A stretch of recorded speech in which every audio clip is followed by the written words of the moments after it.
Hello, and welcome to Mind Canon. I am your host, the FAT Mantis.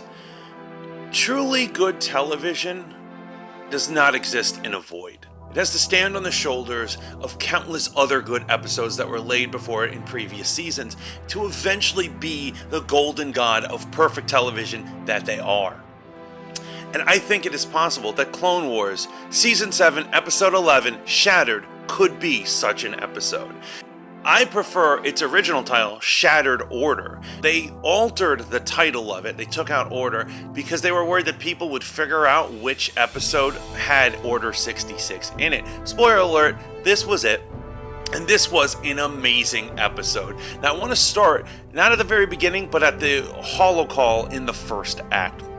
Ahsoka eventually joins in on a Jedi Holocall that you actually see with Mace Windu, Yoda, and at least two other Jedi, where they are actively conspiring against Chancellor Palpatine.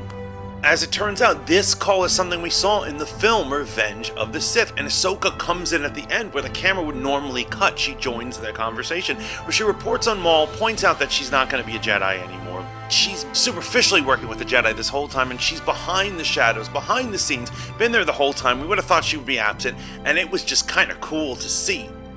The music then enters, and it becomes extremely ominous. It starts creating a sense of tension, and the directing and the pacing just completely slows down. They slowly load Darth Maul onto the ship, and he's in some sort of shackles and he can't speak. He's got only glass where it shows his eyes. It was very Hannibal Lecter, but the tension just keeps building, expecting anything from Maul to break out to an explosion or something like that, but it does not happen. Now once they're on the ship and they get into hyperspace, that is where Ahsoka Tano and Commander Rex have a very interesting conversation. Ahsoka Tano says, "We were always told we'd be keepers of the peace and not soldiers. But ever since I've been a Padawan, the only thing I've known is being a soldier." She looks at Commander Rex, perplexed at the paradox of her existence, and then Commander Rex says, "Well, we have some mixed feelings about the war. We wish it would never happen. However, if there wasn't a war, none of us clones would exist." And together, they have this unspoken bond that they both live a paradoxical existence, wanting to be peacekeepers, but ultimately have to live a life of destruction and war. It was fascinating, and it explains the themes of the rest of the episode.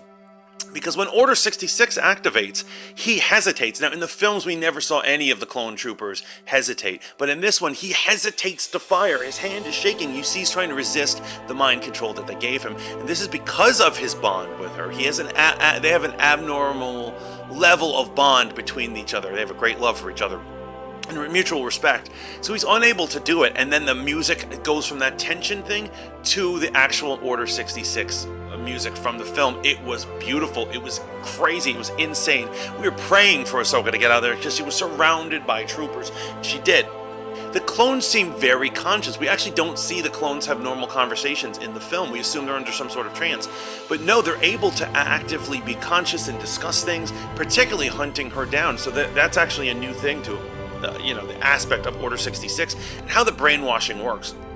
The troopers he's ordered to find her, and the very troopers that painted their helmets to honor Ahsoka are out there following orders to hunt her down, destroy her ship, and kill her. The irony was pungent. Ahsoka begins to act and starts headed her way to being the Grey Jedi that we later on will know her to be. And the first thing she does is she frees Maul, not to team up with him, but to make him a distraction. Now this is truly a Grey act because she knows that once Maul is free, he is definitely going to kill. And like his Hannibal Lecter comparison, he kills. There is an amazing scene of him just butchering, using just telekinesis, butchering clone troopers, which basically those deaths are on her hands, but she had to do what she had to do because she would have never gotten off of that ship if that was possible. But she doesn't leave the ship. She decides to go back for her buddy Rex. She needs to find out what's going on, and she has to do some investigation, and during it she hits a stone wall with the computer. She doesn't have the computer passwords, and she goes, "You know what? I'll use Anakin's." And Anakin's one of the top generals of the Grand Army of the Republic. And you're telling me that Ahsoka has his passwords? There are only two types of people who can have a man's password. Either the person who stole your identity or a girlfriend. Straight up. They had I'm now putting it down. They had an inappropriate relationship. There is no way that, I bet you Padme does not have his passwords, but somehow she has his. I've never had a girlfriend who has ever had my banking password or my Facebook or my Instagram. They might have my Twitter because I don't even remember my Twitter password. But I'm just saying that is a weird level of intimacy, but it works for the story. And she's able to find out what she needs to do. This episode was utterly amazing. My verdict on this one, I am giving it a 98. And the only reason it has to stop at 98 is I don't believe any episode could possibly be perfect, or I've yet to see one yet, but this is the closest that I've seen to come. It had emotion, it had connection, great drama, great build on the series altogether, and it connects to Revenge of the Sith in such a beautiful way. It was excellent. If you haven't seen it, see it. And if you've already seen it, then I recommend you see it again. I want to do a few predictions for next episode. So the first prediction I wanted to say is I believe that the clone troopers, we're going to see them on Mandalore attacking the Mandalorians, particularly Death Watch. They're going to rally against them and take the planet for themselves. Since they're already stationed there, but violence is going to ensue, and that Death Watch is going to have to get in their ships and run for it, and that's going to set the pace. That's going to set the story for the Mandalorian series.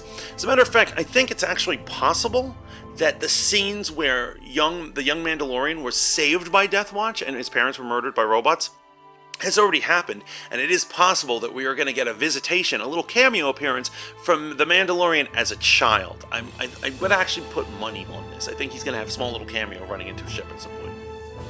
And the other guest star I think that we're going to have is none other than Captain Half-Truth Obi-Wan Kenobi. I actually believe that the most obvious thing is that she's going to go hunt him down. Ahsoka's going to hunt him down, him and Rex. They're going to want answers. And you know what? Obi-Wan Kenobi is known for three things. He's a big drinker. He has an amazing beard. And he lies. He likes to stretch the truth. He's one of those shady friends of yours that when he says 7... he really means 6 or 8. You never know. You never know. What story this dude is weaving. So that's Obi-Wan for you.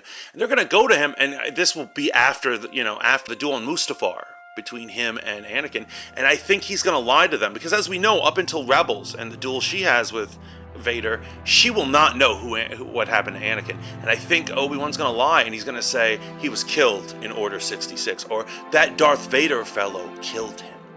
And I really think that's going to set the lie up, and they're all going to have to go their separate ways. But I think that's my prediction for the final 25 minutes of Clone Wars. I cannot believe it's upon us. I don't know if I'm going to cry or what, but Friday's going to be very emotional for me. So just be prepared for that. So what did you guys think of this episode? What were your favorite parts? Did I miss anything? Were there any Easter eggs? Please let me know in the comments. Now remember to like, share, and subscribe, and to keep tuning in to Voice of the Fat Mantis. Until next time, ciao for now.